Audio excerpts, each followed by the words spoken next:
مبشر مدثر کی جو والدہ ہیں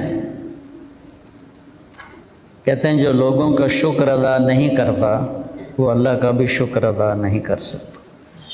من لم یشکر الناس لم یشکر اللہ، اگر تم لوگوں کا احسان نہیں مانتے اور ان کا شکر ادا نہیں کرتے ہو تو تم اللہ کے شکر گزار بھی کبھی نہیں بن سکتے۔ اللہ کی بندی کو جنت الفردوس عطا فرمائے۔ انہوں نے میری شادی کی، میرا ماحول دیہاتی ذمہ دارا، اور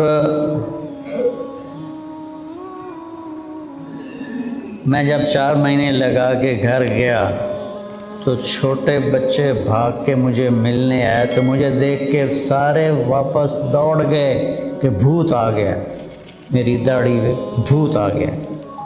یہ ماحول تھا ہمارا۔ تو جب میں نے داڑھی رکھ لی تو مجھے کوئی رشتہ ہی نہ دے، اپنے کہ تو مولوی بن گیا ایسی طرح ہی رشتہ دے۔ تو مبشر کی امی نے اپنی بیٹی مجھے دی، اور میری زندگی اس وقت کانٹوں کی سیج تھی، میں کانٹوں پہ چل رہا تھا۔ انہوں نے اپنی بیٹی کانٹوں پہ چلا دی میرے ساتھ۔ اس قدر میری مشقت اور مجاہدے کی زندگی تھی کہ اب میں سوچتا بھی ہوں تو حیران ہوتا ہوں کہ اللہ نے کیسے گزروا دی۔ ان کی ساری فیملی نے ان کی مخالفت کی، اس اللہ کی بندی اکیلی نے سٹینڈ لیا اور مجھے اپنی بیٹی دی۔ اب میں رائے میں زندگی وقف کر چکا تھا، میں جاؤں تو اسے کہاں چھوڑوں؟ گاؤں لے جاتا ہوں تو ماحول کوئی نہیں، زبان ایک نہیں ہے، کلچر ایک نہیں ہے، ساری چیزوں کے باوجود تنہائی اور تہذیب کا فرق وہ جان لیوا ہوتا ہے، اور یہاں اس کو الگ رکھوں تو پھر اس کی کفالت کون کرے؟ میں تو رائے میں ہوں، 2 مہینے کے بعد بھی چھٹی مانگتے تھے تو ڈانٹ پڑتی تھی کہ اتنی جلدی جانا چاہتے ہو۔ شادی کے بعد 2 ہفتے گزار کے میں رائمنڈ گیا تو عبدالعال صاحب نے میری کلاس لی کہ تو 2 ہفتے لا کے آ گیا، اتنی دیر کر دی تھی۔ تو ایسا ماحول، تو انہوں نے اپنی بیٹی کو اپنے گھر رکھا، میرے بچوں کو سنبھالا۔ 14 برس جب تک وہ بڑے نہیں ہوئے میں الگ نہیں ہو سکتا تھا۔ جب وہ بڑے ہوئے تو پھر میں نے الگ اپنی ترتیب بنائی۔ 14 برس نواسوں کو سنبھالنا شادی کے بعد، اور ایک چھوٹے سے کوارٹر میں، کوئی محل نہیں تھا، کوئی مالدار نہیں تھے، سفید پوش تھے بالکل۔ یہ احسان میری نسلیں بھی نہیں چکا سکتی کہ اللہ تعالیٰ ان کو عالی شان درجات نصیب فرمائے۔ پھر میں بیرون کے سفر جا رہا ہوں بچوں کو سنبھال، میں اور میری بیوی ہم دونوں مل کے جا رہے ہیں 4 مہینے کے لیے، پیچھے میرے بچوں کو سنبھالا ہوا ہے۔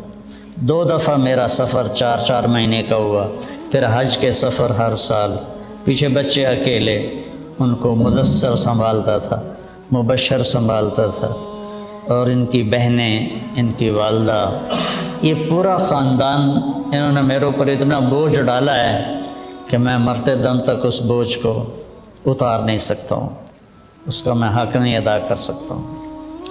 اللہ ان کو کروڑ جنت نصیب فرمائے۔ ایسا کوئی نہیں کرتا ہے، شادی کے بعد بیٹیاں بوجھ بن جاتی ہیں، لیکن اس نے 14 برس اس بوجھ کو اٹھایا، خوشی کے ساتھ اٹھایا۔ ان کے والد اللہ ان کے درجے بلند فرمائے، وہ اللہ کے ولی تھے، ان کو دنیا سے رغبت، دونوں میاں بیوی کو دنیا سے رغبت ہی کوئی نہیں تھی، بہت اچھی زندگی گزاری، بہت اچھی آخرت بنائی، اللہ ان کے درجے بلند فرمائے۔ یہ اس طرح کے بوجھ اٹھانے والی ماں کوئی کوئی ہوتی ہے، باپ کوئی کوئی ہوتا ہے۔ تو میں اپنے بچوں کو بھی کہتا رہتا ہوں کہ تمہارے نانے نانی، تمہارے ماموں، تمہاری خالائیں، انہوں نے تم پر جو احسان کیا ہے اسے کبھی بھلانا نہیں ہے۔ یہ بہت کم لوگوں کا یہ ظرف اور یہ حوصلہ ہوتا ہے، اور مطلب ہے کہ کوئی دنیاوی کشادگی بھی کوئی نہیں ہے، تنگی ہے۔